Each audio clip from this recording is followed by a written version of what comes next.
그때 10명의 처녀들이 신랑을 맞으러 이제 등불을 들고 나갑니다. 신랑을 맞으러 나간다고 했지만 실제로는 신부 들러리들입니다.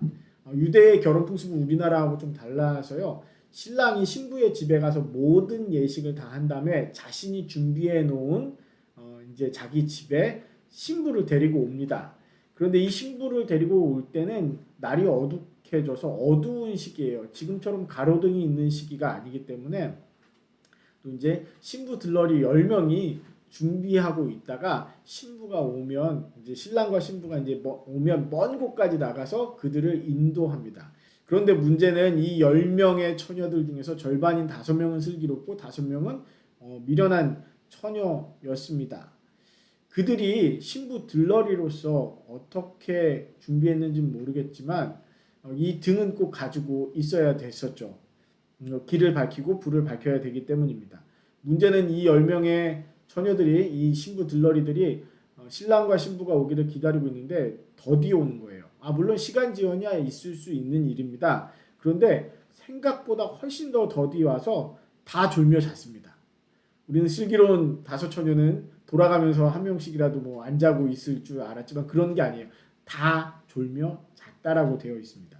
미련하거나 또 혹은 슬기롭거나 한계라는 게 있죠. 기다리다 지쳐서 잠이 든 것입니다.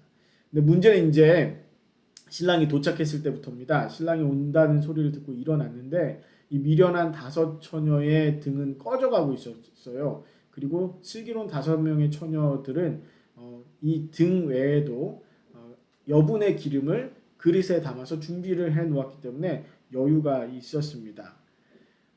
그래서 결국 이 5명만 나가서 이제 신랑과 신부를 맞이하고 나머지 5명은 기름을 사러 등을 꺼트리면 안 되니까 기름을 사러 갔다가 잔치 자리에 못 들어갔습니다. 이 결혼식 잔치 자리에 들러리로 들어가지 못했습니다. 문을 열어달라고 문을 두드리면서 얘기했지만 신랑이 굉장히 매몰차게 얘기합니다. 내가 너희를 모른다라고 이야기를 하죠.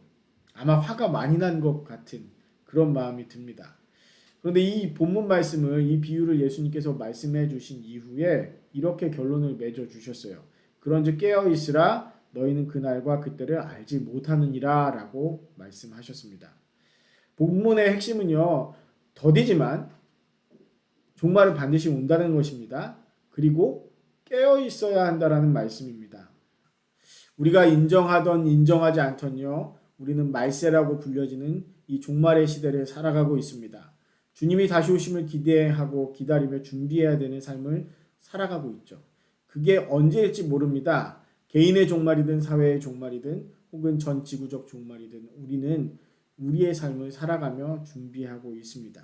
선택의 기로에 늘 서 있는 것이죠.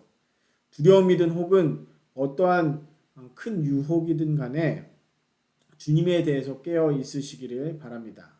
어려움도 있고 포기하고 싶은 마음도 들지만 때로는 열 처녀들처럼 졸며 자는 일도 발생하지만 서로를 위로하고 격려하며 기다리고 버텨 나가는 것입니다. 데살로니가 전서 4장 13절에서 18절은 이런 상황에 대해서 말씀을 하면서 마지막에 이렇게 맺습니다. 이런 말로 서로 위로하라. 주님이 다시 오실 때 주님이 우리를 맞아들이시고 우리보다 먼저 하나님 앞에 간 사람들과 함께 우리가 하나님 나라에 함께 있고 주님과 함께 있을 것이라는 이런 위로의 말로 서로를 격려하고 버티라고 데살로니가 전서는 얘기합니다. 나 혼자서 준비하는 것이 아니라는 얘기입니다. 서로 돕는 것입니다. 일으켜주고 돌보고 함께 준비해 나가는 것입니다. 서로를 깨워주는 것입니다. 우리 신앙생활을 홀로 하는 것이 아니라 공동체로 하는 이유는 서로를 위해서 서로를 위로하며 깨워주기 위해서입니다. 누군가 낙담해 있거나 잘못된 길을 가고 있다면 격려하고 바른 길을 갈 수 있도록 이야기해 주는 것, 또 그리고 도와주는 것입니다. 형제자매가 있다는 것을 알게 해주는 것이죠. 종말의 시대의 슬기로운 신앙생활은 우리가 새로운 시작을 기다리며 살고 있다는 것을 기억하는 것이죠. 종말은 단순한 끝이 아닙니다. 우리의 일상에서 우리 하나님이 주인이시고 우리의 주님이 주인이신 것을 기억하며 선택하며 살아가는 것입니다.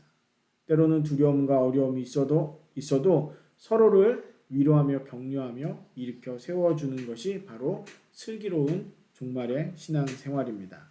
말씀을 가까이 하시고 주님께 오늘의 일상을 드리시고 또 그리고 서로를 돌보며 살아가시기를 주님의 이름으로 축원합니다.